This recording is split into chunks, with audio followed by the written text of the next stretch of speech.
Hey guys, it's Bill from Linden, Tennessee. Well, today, this is actually Bill from almost in Clifton, Tennessee.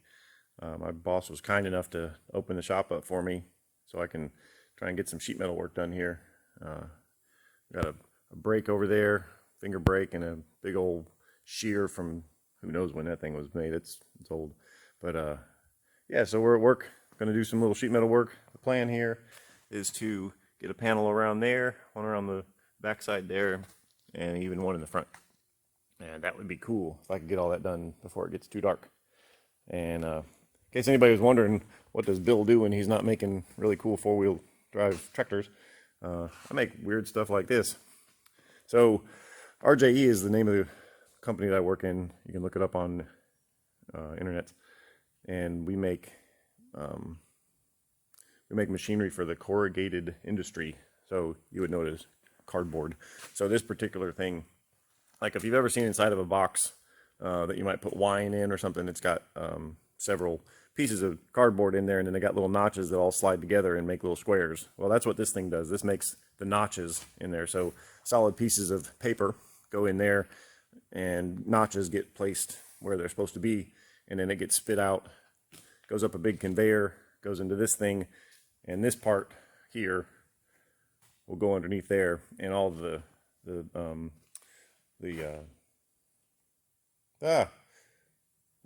partitioned cardboard will stack on top of this thing, and then this conveyor scoots it out, and it goes on somewhere. I think this thing's going to end up going to Ohio, but yeah, so that's what I do.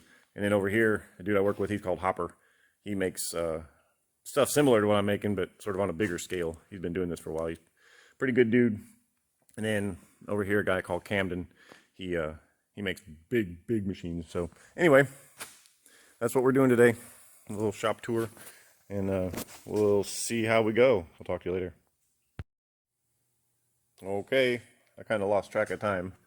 I don't remember what time I started filming this thing, but that's panel number 1, and we'll see how that goes. I need to do the other side, and I don't know if it's going to even be possible to duplicate this, because this turned out really nice. There's a small crease right here, and then I had a back crease right here. The way I got this one I did in the brake, and then there's a crease around here on the back. I did that in the brake also. But this one, I couldn't put that in the brake, so on the other side of this panel, I went in there with a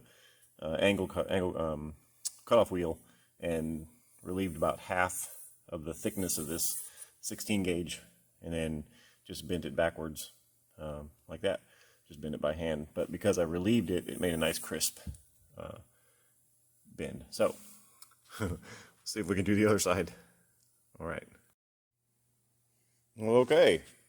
Quite pleased to report that the second side came out just as nice as the first side, and I think I did it in about half as much time.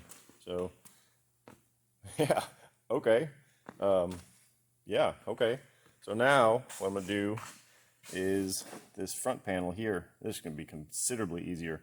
I'll take out this sort of center white part, and I'll end up cutting it back so that it's square with the piece that I'm going to put now, and it's just going to go down those sides right there, and it'll screw in to those flanges that I made.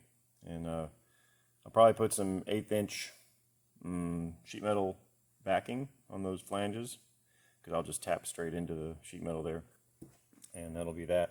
So yeah, that came out fabulous. And the other thing I'm probably going to do is maybe here. Yeah, probably here. Yeah, probably right there. No, I won't either, because there's nothing behind it. Might not do anything with that. That might just sit there. It's not going anywhere. I don't know. It'd be nice to have some sort of support on that, but it's not really all that important.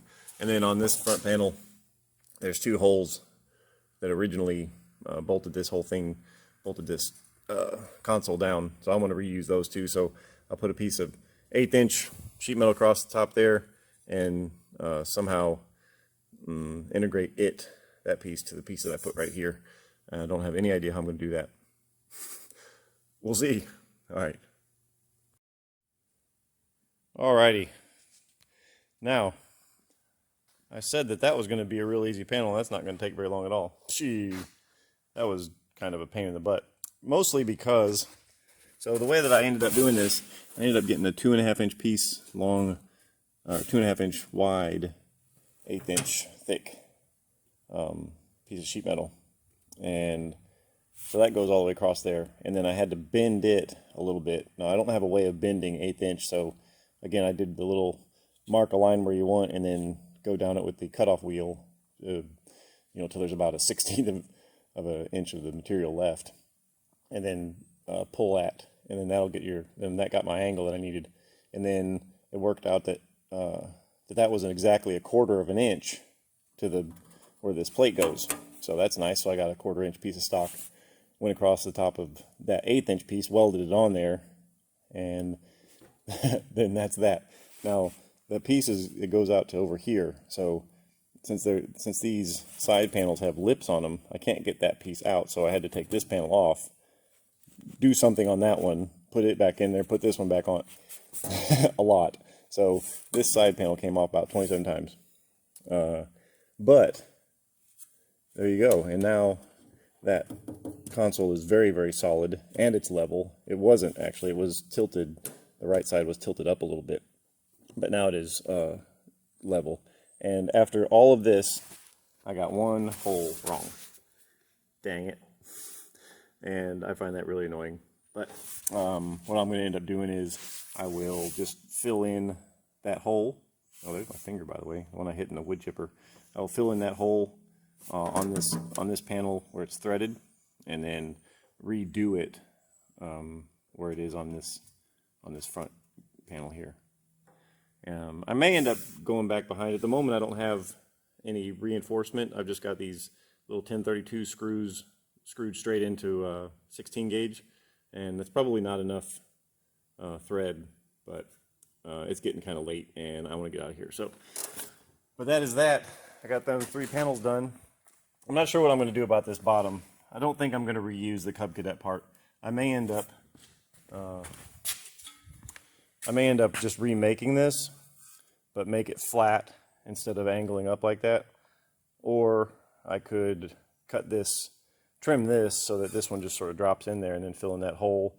And I was also thinking about, and this is an idea that I had back in the early days of this project, about just putting a flat piece of 16 gauge all the way across, and then this little floppy link, as it were, would be sort of a feature, you know, something that you see, and you know, if anybody looks at it and goes, "What is that?" and then you know, you can describe how this ridiculous steering and articulation works. But I didn't get time to do anything up front. I think I'm going to.